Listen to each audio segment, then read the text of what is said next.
Nous nous trouvons ici dans l'un des nombreux hameaux du village de Vieux-en-Val-Romey, au hameau de Chognes, et plus précisément sur le site de l'Adoux, de la source de l'Adoux.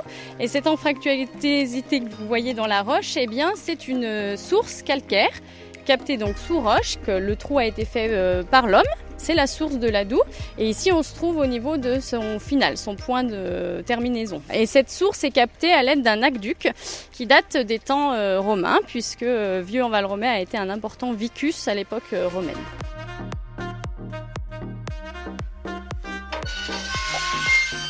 Voilà, vous entendez cette grille qui grince, c'est la grille de la charmante église de Vieux en Bugey.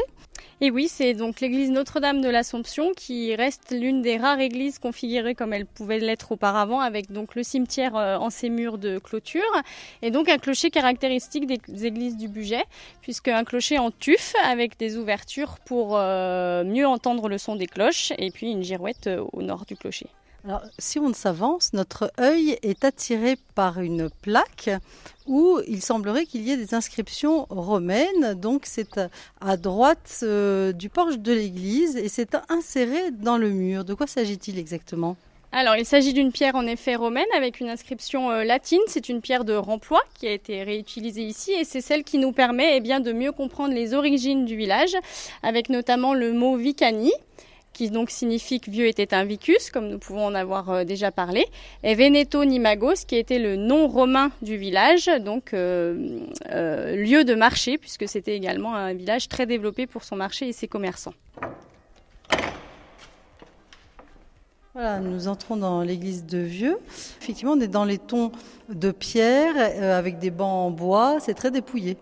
Oui, c'est totalement l'esprit que voulait l'église au XIe, XIIe, XIIIe siècle, puisqu'on était dans des églises de village où il fallait vraiment qu'on soit au plus pur possible de la décoration. Donc on a juste la pierre calcaire qui est très blanche et caractéristique du Bugey, et ensuite les vitraux apportent seulement de la couleur entre les vitraux du chœur et les vitraux d'une des travées.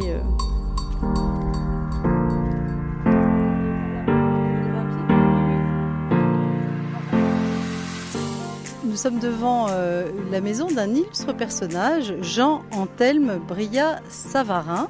Une maison assez étonnante avec une immense tour qui nous fait face derrière les grilles. Oui, tout à fait, la tour maîtresse du corps de bâtiment, qui est donc la gentilhommière de Brillat-Savarin, sa maison de vacances, puisqu'il est né à Belay, il était natif de Belay.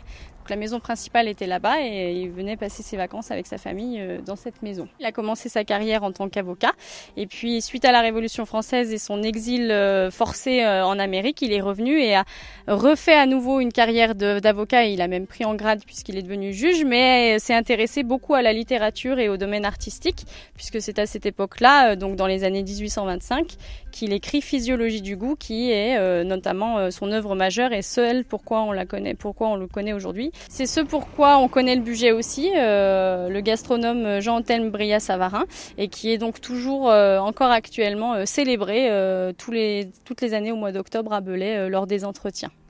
C'est bon de flâner et de découvrir à travers diverses randonnées de toute la gastronomie, toute l'architecture et tout ce qui fait le charme de ces villages bugistes.